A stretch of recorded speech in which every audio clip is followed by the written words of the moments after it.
નમસ્કાર મિત્રો, સ્વાગત છે આપ સૌનું ગુજ્જુ હેલ્થ જર્નીના એક નવા રસપ્રદ વિડીયોમાં। મિત્રો, આજે હું તમારી સાથે એક એવો ખૂબ જ અસરકારક, લાંબા સમયથી ઉપયોગમાં લેવાતો અને અત્યંત ફાયદાકારક દેશી ઘરેલું નુસ્ખો શેર કરવા જઈ રહી છું, જે ખાસ કરીને એવા તમામ લોકો માટે ખૂબ જ ઉપયોગી અને રાહત આપનારો સાબિત થશે જેઓ નસો દબાવવાની સમસ્યાથી લાંબા સમયથી પરેશાન છે, જેમના કમરમાં સતત દુખાવો રહેતો હોય, જે લોકોને ચાલતી વખતે, ઉઠતા બેસતા કે સીડીઓ ચડતી ઉતરતી વખતે ઘૂંટણમાં ખૂબ જ દુખાવો અને તકલીફ અનુભવાતી હોય, જેમના સાંધામાં જકડણ કે અકડણ આવી ગઈ હોય, અથવા જેમને સ્લીપ ડિસ્ક કે સાયટિકા જેવી ગંભીર અને લાંબા સમય સુધી પરેશાની કરતી બીમારીએ ઘેરી લીધા હોય।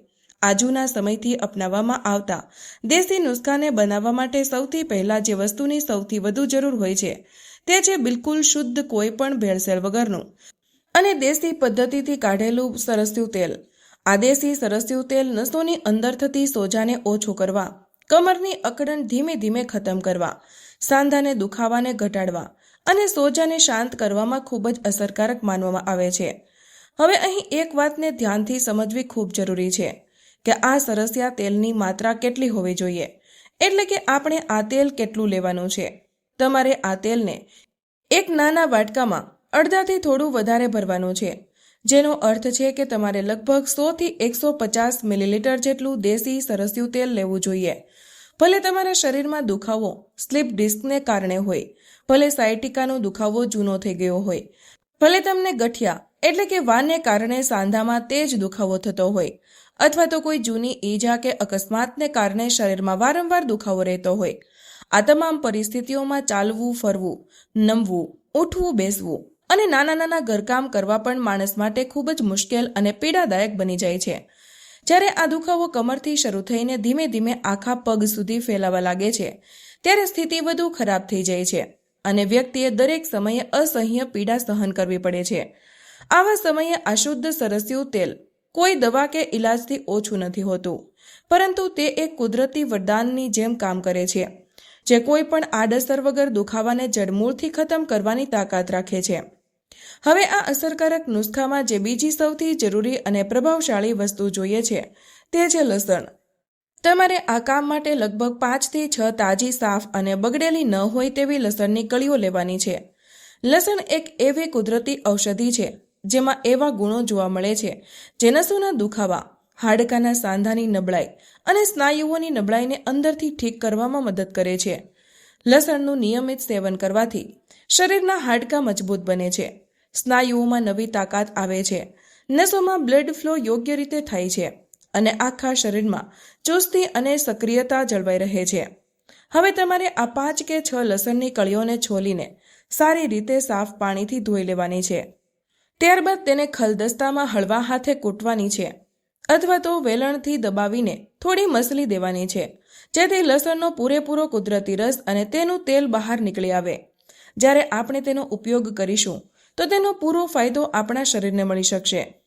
હવે જે કચરેલી લસણની કળીઓ તમે તૈયાર કરી છે તેને એ જ શુદ્ધ સરસિયા તેલમાં નાખી દેવાની છે જે તમે પહેલા લીધું હતું। આ આખી પ્રક્રિયા ખૂબ જ સરળ છે, પરંતુ તેની અસર ખૂબ ઊંડી હોય છે। જ્યારે લસણને આ રીતે સરસિયા તેલમાં ભેળવવામાં આવે છે ત્યારે લસણના તમામ ઔષધીય ગુણો અને તેનો અસરકારક તેલ સરસિયા તેલમાં સારી રીતે ભળી જાય છે।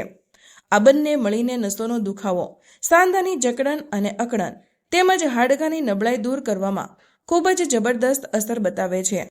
આપણા શરીરમાં જ્યાં જ્યાં હાડકાં એકબીજા સાથે જોડાયેલા હોય છે ત્યાં એક ચીકણું પડ હોય છે જે હાડકાને એકબીજા સાથે ઘસાતા બચાવે છે, પરંતુ જેમ જેમ ઉંમર વધે છે અથવા ખાનપાન બગડે છે અને જીવનશૈલી ખોટી થઈ જાય છે, સાથે જ શરીરમાં પોષણની ઉણપ થવા લાગે છે, ત્યારે આ ચીકણું પડ ધીરે ધીરે ખતમ થવા લાગે છે। જ્યારે આ પડ ઘસાઈ જાય છે ત્યારે હાડકાં અંદરો અંદર અથડાવા લાગે છે અને આ ઘર્ષણને કારણે શરીરમાં ખૂબ જ તેજ અને અસહ્ય દુખાવો અનુભવ થાય છે। પરંતુ જ્યારે લસણ અને સરસિયા તેલથી બનેલું આ મિશ્રણ લગાવવામાં આવે છે ત્યારે તે દુખાવાને જલ્દી શાંત કરે છે અને શરીરને અંદર સુધી ઊંડી રાહત આપે છે। હવે જ્યારે તમે આ દેશી સરસિયા તેલ અને લસણનું મિશ્રણ પૂરેપૂરું તૈયાર કરી લો ત્યારે તેને લગભગ અડધા કલાક માટે એક સાફ ઢાંકણાવાળા વાસણમાં ઢાંકીને રાખી દેવાનું છે। તેનાથી લસણની આખી તાકાત, તેના તમામ ઔષધીય ગુણો અને તેનું કુદરતી તેલ સરસિયાના તેલમાં સારી રીતે ભળી જાય છે અને આ તેલ ઉપયોગ માટે પૂરેપૂરું તૈયાર થઈ જાય છે. આ અડધા કલાકની રાહ દરમિયાન આપણે એક બીજો દેશી અને અસરકારક ઉપાય પણ તૈયાર કરીશું, કારણ કે જ્યારે આ બંને ઘરેલું ઉપાયો એક સાથે ઉપયોગમાં લેવામાં આવે છે ત્યારે તેની અસર ખૂબ ઝડપથી અને ખૂબ વધારે જોવા મળે છે અને શરીરને રાહત જલ્દી મળવા લાગે છે. હવે વાત કરીએ એ બીજા દેશી નુસ્ખાની, જેમાં આપણે સરગવાના તાજા લીલા પાનનો ઉપયોગ કરીશું. સરગવો એ જ છોડ છે જેને અંગ્રેજીમાં ડ્રમસ્ટિક કહેવામાં આવે છે. ભારતના ગામડાઓમાં ખાસ કરીને શિયાળામાં સરગવાના ફૂલ અને ફળીનું શાક ખૂબ જ સ્વાદ સાથે બનાવીને ખાવામાં આવે છે. વળી શહેરોમાં પણ લોકો તેની શીંગોને અલગ અલગ રીતે રાંધીને ખાય છે, પરંતુ આજે આપણે તેના તાજા લીલા પાનનો ઉપયોગ કરીશું, કારણ કે આયુર્વેદમાં જણાવાયું છે કે સરગવાના પાન નસોના દુખાવા, હાડકાની નબળાઈ અને સાંધાના સોજા જેવી સમસ્યાઓ દૂર કરવામાં ખૂબ શક્તિશાળી માનવામાં આવે છે. હવે તમારે કરવાનું એ છે કે સરગવાના તાજા અને લીલા પાંદડાઓની એક સારી મુઠ્ઠી તોડીને ભેગી કરવાની છે. એક વખતના ઉપયોગ માટે એક સારી ભરેલી મુઠ્ઠી એટલે કે લગભગ 25 થી 30 ગ્રામ પાંદડા પૂરતા હોય છે. આ પાંદડા નસો ખોલવામાં, સાયટિકાના દુખાવાને ઓછો કરવામાં, સ્લીપ ડિસ્કને કારણે થતા દુખાવાને ઘટાડવામાં અને ગઠિયાના જૂના દુખાવાને દૂર કરવામાં ખૂબ સારું કામ કરે છે. એટલું જ નહીં, આ પાંદડા જૂના સમયથી માથાનો દુખાવો, આંખોની રોશની ઓછી થવી અને દાંત સાથે જોડાયેલી ઘણી સમસ્યાઓમાં પણ રાહત આપવાનું કામ કરે છે. હવે આ સરગવાના પાનને સાફ પાણીથી સારી રીતે ધોવા ખૂબ જરૂરી છે, જેથી તેના પર જામી ગયેલી ધૂળ, માટી, નાના જીવડા કે કોઈ પણ પ્રકારના રાસાયણિક તત્વો પૂરેપૂરા હટી જાય. જો આ સફાઈ બરાબર કરવામાં ન આવે તો તે સ્વાસ્થ્ય માટે નુકસાનકારક હોઈ શકે છે.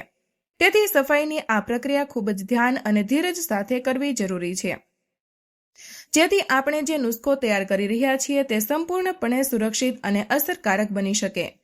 મિત્રો, આજે આપણે જે સરગવાના આ તાજા અને લીલા પાંદડાઓથી તૈયાર કરેલો આ અસરકારક ઘરેલું નુસ્ખો જાણી રહ્યા છીએ, તે શરીરની અંદર રહેલા કોઈ પણ પ્રકારના સોજાને, પછી તે અંદરનો હોય કે બહારથી દેખાતો હોય, જડમૂળથી ખતમ કરવામાં ખૂબ જ જબરદસ્ત અસર બતાવે છે.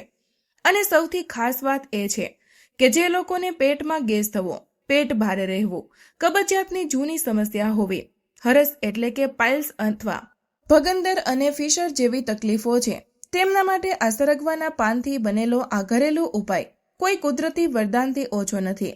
હવે તમારે ફક્ત એટલું જ કરવાનું છે કે તમે તમારા ઘરના રસોડામાં જાઓ અને ત્યાં રાખેલું કોઈ નાનું કે મધ્યમ સાઇઝનું જૂનું કે નવું તપેલી અથવા તો સામાન્ય સ્ટીલ કે એલ્યુમિનિયમથી બનેલી પેન લઈ લો. તેને ગેસ સ્ટવ કે ચૂલા પર રાખો. ત્યારબાદ તે તપેલી કે પેનની અંદર તમે લગભગ 1.5 ગ્લાસ જેટલું એટલે કે આશરે 300 મિલીલીટરથી 350 મિલીલીટર સુધીનું સાફ, સ્વચ્છ અને તાજું પાણી નાખી દો. હવે આ પાણીમાં તે સરગવાના તાજા લીલા પાન, જેને આપણે પહેલાથી સારી રીતે ધોઈને સાફ કરીને રાખ્યા હતા, તેને ધીરે ધીરે અને સાવધાનીથી તે પાણીમાં નાખી દો. હવે ગેસની આંચને ના બહુ તેજ રાખો અને ના બહુ ધીમી, પરંતુ તેને મધ્યમ આંચ પર સેટ કરી દો. અને પછી આ પાણીને લગભગ 5 થી 7 મિનિટ સુધી હળવી આંચ પર ધીરે ધીરે પાકવા અને ઉકળવા દો. જ્યારે તમે ધ્યાનથી જોશો કે સરગવાના પાન હવે ઉકળીને નરમ થઈ ગયા છે અને તેમનો લીલો રંગ થોડો બદલાવા લાગ્યો છે, તો સમજી લો કે તેનું પૂરું પોષણ અને ઔષધીય રસ હવે પાણીમાં સારી રીતે ભળી ગયો છે. હવે તમે તરત જ ગેસ બંધ કરી દો અને આ ઉકાળા જેવા પાણીને કોઈ સાફ કપડાં અથવા તો જાળીદાર ગળણીથી સારી રીતે ગાળી લો, જેથી કોઈ પણ પાનનો ટુકડો કે કચરો તેમાં ન રહે. જે પાણી પહેલા 1.5 ગ્લાસ હતું તે હવે પાક્યા પછી ઘટીને લગભગ 1 ગ્લાસ રહી જશે અને આપણે આ જ ઔષધીય ઉકાળાનું સેવન કરવાનું છે. આ રીતે ખૂબ જ સરળ અને સાધારણ ઘરેલું પદ્ધતિથી આ બીજો નુસ્ખો પણ પૂરેપૂરો તૈયાર થઈ જાય છે. હવે તેની સાથે જ જ્યારે આપણે વિડીયોની શરૂઆતમાં તમને જણાવ્યું હતું કે આપણે અડધી કટારી એટલે કે લગભગ 125 મિલીલીટરની આસપાસ શુદ્ધ દેશી સરસ્યું તેલ લેવાનું છે અને તેમાં 5 થી 6 લસણની તાજી કળીઓને છોલીને હળવી કૂટીને નાખવાની છે, તો અત્યાર સુધીમાં તે સરસ્યું તેલ અને લસણવાળું મિશ્રણ પણ પૂરેપૂરું તૈયાર થઈ ગયું હશે અને તેમાં લસણનો પૂરો રસ, તેમાં ઔષધીય ગુણો અને તેની ગરમ તાસીર સરસિયા તેલમાં સારી રીતે ભળી ગઈ હશે. તો ચાલો હવે સમજીએ કે આ બંને ઘરેલું નુસ્ખાનો સાચો ઉપયોગ કેવી રીતે કરવાનો છે, જેથી આપણને તેનો પૂરો ફાયદો મળી શકે. સૌથી પહેલા વાત કરીએ સરગવાના પાનથી બનેલા આ તાજા ઉકાળાની. આ ઉકાળાને તમારે કોઈ પણ વસ્તુ ઉમેર્યા વગર એમ જ પીવાનો છે. પરંતુ ધ્યાન રાખો કે તેને સવારે ભૂખ્યા પેટે નથી પીવાનો. તેના બદલે જ્યારે તમે સવારનો નાસ્તો કરી લો અને તેના લગભગ 1 કલાક પછી જ્યારે પેટ હળવું ભરેલું હોય ત્યારે જ તેનું સેવન કરવાનું છે, જેથી તેની અસર શરીરની અંદર ઊંડાઈ સુધી પહોંચી શકે અને નસો સુધી તેનો પૂરો લાભ મળે. હવે તમારે દરરોજ ભૂલ્યા વગર 1 ગ્લાસ તાજો સરગવાનો ઉકાળો બનાવીને પીવાનો છે. જો તમે તેને સતત 1 મહિના સુધી એટલે કે લગભગ 30 થી 35 દિવસ સુધી નિયમિત રીતે લો છો તો તમારા શરીરની જે નસો બ્લોક થઈ ગઈ છે અથવા જેમાં લોહીનો પ્રવાહ ધીમો પડી ગયો છે તેમાં ફરીથી ગતિ આવવા લાગશે. તમારા સાંધામાં જે જકડન, અકડન કે સોજો રહે છે તે ધીરે ધીરે ઓછો થવા લાગે છે અને તમારી કમરમાં જે સ્લીપ ડિસ્કને કારણે રોજ જે દુખાવો રહે છે કે સાયટિકા જેવી જૂની સમસ્યા છે તે પણ સમય સાથે ઠીક થવા લાગે છે. તેની સાથે જ પેટમાં ગેસ બનવો, જૂની કબજિયાતની સમસ્યા, હરસ, વગંદર અને ફિશર જેવી પરેશાનીઓ પણ ધીરે ધીરે ઓછી થવા લાગે છે અને શરીર અંદરથી મજબૂત બનતું જાય છે. હવે વાત કરીએ બીજા નુસ્ખાની, જે સરસિયાના તેલ અને લસણથી તૈયાર કરવામાં આવ્યો છે અને જેનો ઉપયોગ આપણે શરીરના બહારના ભાગો પર કરવાનો છે. જેમ કે તમે સમજ્યા કે સરગવાનો ઉકાળો શરીરની અંદર કામ કરે છે અને આ તેલવાળો ઉપાય શરીરની ત્વચાની ઉપર એટલે કે બહારના ભાગ પર અસર બતાવે છે. જ્યારે આ બંનેને એક સાથે ઉપયોગમાં લેવામાં આવે છે ત્યારે તેમની અસર બમણી થઈ જાય છે અને ફાયદા જલ્દી દેખાવા લાગે છે. હવે તમારે કરવાનું એ છે કે સરસિયા અને લસણના આ મિશ્રણને હળવું નવશેકું ગરમ કરી લો. ધ્યાન રાખો કે તેને બહુ ગરમ નથી કરવાનું અને તેમાં ઉભરો ન આવવો જોઈએ. બસ એટલું ગરમ કરો કે હાથ લગાવતા હળવી ગરમી અનુભવાય, પરંતુ બળતરા બિલકુલ ન થાય. હવે આ હળવા ગરમ તેલને, જેમાં લસણની કળીઓ પણ એ જ રીતે પડેલી હોય, તેને ગાળ્યા વગર થોડું હાથમાં લઈને તે જગ્યા પર લગાવો જ્યાં તમને દુખાવો થઈ રહ્યો છે, જેમ કે ઘૂંટણમાં, પીઠમાં, કમરના નીચેના ભાગમાં કે સાયટિકાવાળા ભાગમાં. હવે આ તેલથી ખૂબ જ હળવા હાથે ધીરે ધીરે અને જોર આપ્યા વગર પ્રેમથી માલિશ કરવાની છે. કોઈ પણ પ્રકારનું દબાણ કે ઘર્ષણ બિલકુલ નથી કરવાનું. જો દુખાવો હળવો હોય તો દિવસમાં 1 વાર માલિશ કરો, પરંતુ જો દુખાવો વધારે હોય કે લાંબા સમયથી હોય તો દિવસમાં 2 વાર માલિશ કરો. 1 વાર સવારે અને 1 વાર રાત્રે સૂતા પહેલા. માલિશ કર્યા પછી તે ભાગને ખુલ્લો નથી છોડવાનો. જો ઉનાળામાં તડકામાં બેસવું શક્ય ન હોય તો હળવા ગરમ પાણીથી શેક કરી શકો છો અને જો શિયાળાની ઋતુ હોય તો માલિશ પછી તડકામાં બેસવું ખૂબ જ ફાયદાકારક હોય છે. આ રીતે જો તમે આખા 1 મહિના સુધી દરરોજ 1 પણ દિવસ છોડ્યા વગર આ બંને ઉપાયો નિયમિત રીતે કરો છો તો તમે પોતે અનુભવશો કે તમારા શરીરની બ્લોક થયેલી નસો ધીરે ધીરે ખુલવા લાગે છે. સાંધાનો દુખાવો ઓછો થાય છે, ઘૂંટણ અને કમરની જકડન દૂર થવા લાગે છે અને સાયટિકા કે સ્લીપ ડિસ્ક જેવી જૂની અને ગંભીર સમસ્યાઓ પણ ધીરે ધીરે ખતમ થવા લાગે છે. આ બંને નુસ્ખાઓ મળીને શરીરની અંદર અને બહાર બંને તરફથી પૂરી તાકાત સાથે કામ કરે છે અને તમને બમણો ફાયદો આપવામાં મદદ કરે છે. તો મિત્રો, આજનો વિડીયો અહીં પૂર્ણ કરીએ છીએ. મિત્રો, આજની આ માહિતી તમારા દિલને સ્પર્શી હોય તો આ વિડીયોને 1 લાઇક જરૂર કરજો, કારણ કે તમારી 1 લાઇક અમને વધુ મહેનત કરવાની પ્રેરણા આપે છે. આ માહિતીને તમારા સુધી સીમિત ન રાખતા અત્યારે જ તમારા મિત્રો અને પરિવાર સાથે શેર કરો. તમારો એક શેર કોઈ માણસને મુસીબતથી બચાવી શકે છે અને તેમના આશીર્વાદ તમને મળશે. આવા જ બીજા સ્વાસ્થ્યપ્રદ અને અસલી નુસ્ખા મેળવવા માટે અમારી ચેનલને હમણાં જ સબસ્ક્રાઇબ કરો અને બેલ આઇકન દબાવવાનું ભૂલશો નહીં, જેથી કોઈ પણ મહત્વની જાણકારી મિસ ન થાય. તમે કયા શહેરથી આ વિડીયો જોઈ રહ્યા છો તે કમેન્ટમાં જરૂર જણાવજો. મળીએ એક નવા સ્વાસ્થ્યપ્રદ અને માહિતીપ્રદ વિડીયો સાથે. ત્યાં સુધી બધા સ્વસ્થ રહો, મસ્ત રહો, સુરક્ષિત રહો. ધન્યવાદ.